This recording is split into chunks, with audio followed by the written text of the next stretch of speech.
Rice star एक सुनसान रास्ते से दूसरे गांव के लिए जा रहा था। अचानक से उसके सामने एक ट्रक आ जाती है कि राइस स्टार अपनी बाइक दाएं की ओर मुड़ा लेता है। उसकी तेज स्पीड होने की वजह से उसका संतुलन बिगड़ जाता है। वो पेड़ से बचते बचाते वो गलती से एक गांव में घुस जाता है। तभी 7 बज जाते हैं। धीरे धीरे अंधेरा हो रहा था, पर उस गांव में घंटी की आवाज गूंजने लगती है। अलग अलग आवाजें आने लगती हैं। थोड़ी देर में वहाँ अफरा तफरी मच जाती है। लोग इधर उधर भाग रहे थे। दरअसल लोग अपने अपने घर में जा रहे थे। सभी के हाथ पैर कांप रहे थे। लोगों के चेहरे पर अलग ही चिंता थी। फिर राइस स्टार गांव में और घुसता जाता है। राइस स्टार कुछ पल के लिए सोच में पड़ गया। सभी लोग कहाँ गए कि सामने से लाल शर्ट पहना हुआ एक आदमी बड़ी तेजी से भागते हुए राइस स्टार के पास आता है और हांफते हुए कहता है, अरे भाई, इधर क्या कर रहे हो? 7:30 बजने ही वाले हैं। 5 मिनट रह गए बस। तुम शहर से आए हो लगते हो। चलो चलो मेरे घर में जल्दी, वरना वो आ जाएगी। आओ मेरे पीछे। फिर राइस स्टार बिना सवाल जवाब किए उस आदमी के पीछे जाने लगता है। राइस स्टार उसके सामने रुककर सवाल पूछता है,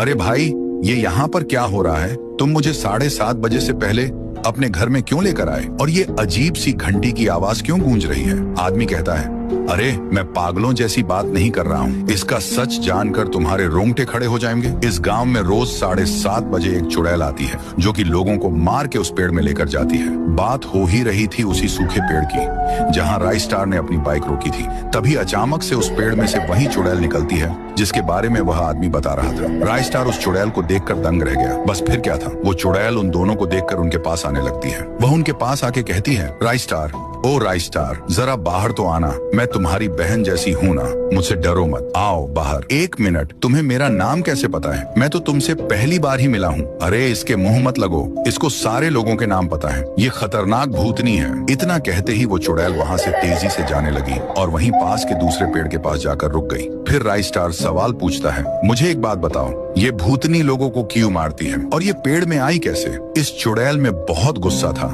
ये कब से होने लगा? फिर आदमी बोलता है, बताना तो नहीं चाहिए, पर तुम अच्छे और नेक इंसान लगते हो करके मैं तुम्हें बता रहा हूँ। ये 10 साल पुरानी कहानी है। इस गांव में रहते थे गुड़िया और उसके पप्पा। उन्होंने गांव के सरपंच से पैसे लिए थे। बस इतना क्या था, सरपंच ने गुड़िया के पप्पा को उसी सूखे पेड़ पर उल्टा टांगा और गुड़िया के सामने बड़ी सी चाकू से पहले उसके पैर की चमड़ी उधेड़ दी। उसके बाद अंत में उसका सिर ही धड़ से अलग कर दिया। फिर उस क्रूर सरपंच ने गुड़िया को भी नहीं बख्शा। उसको कर्जदार की बेटी बोलकर गांव से धक्के मारा कर निकाल दिया गया और उसने भी ब्रिज से कूदकर अपनी जान ले ली। उसके बाद उसकी आत्मा उसमें से निकलकर उसी सूखे पेड़ में गई जहां पर उसके पप्पा को टांग कर मारा गया था। उसके बाद क्या था, वो एक लड़की के बदन में घुसकर वो अपनी साइकिल में बैठकर उस सरपंच को पूरे गांव में घसीटते हुए सूखे पेड़ में लेकर चली गई। उस पेड़ में सरपंच के हाथ, पैर, सिर, पेट सब उगाए थे।